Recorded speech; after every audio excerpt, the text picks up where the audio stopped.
Oke, satu bang. Ada Ini tamu udah. tamu dulu ya Mbak ya. Penak dari tamu. Kok iso? Orang kesel. Karek mangan ya. Orang kesel duit.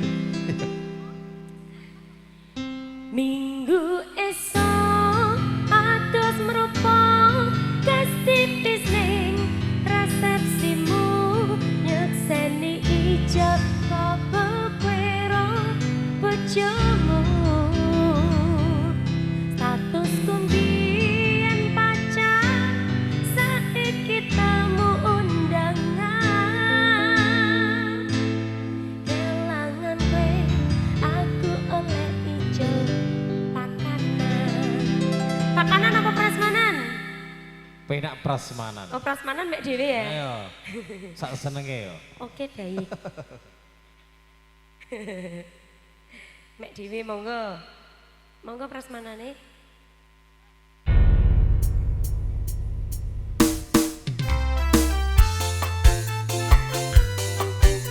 Spesial kali buat yang punya tamu undangan. Ayo mbak, joget bareng mbak.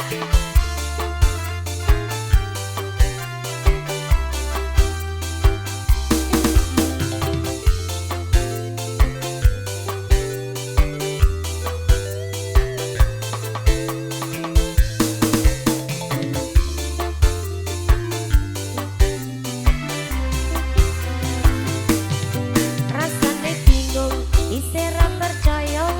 Telung sasi wingi aku isih pacarmu. Jebul saiki ana wong liya. Rada sedih pengen nangis tapi kok wagu. Awale indah, kini berantakan. Kabeh cerita mbok rampungi nganggo undangan. Aku gagah teko ning resepsinan. Kowe sesandingan tak tinggal nyanyi dangdutan. Aku ngerti yen atiku mong tok go rekreasi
Terus spesial punya tamu undangan dari Buddha-Buddha.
Undangan ya Mbak, sudah dikasih.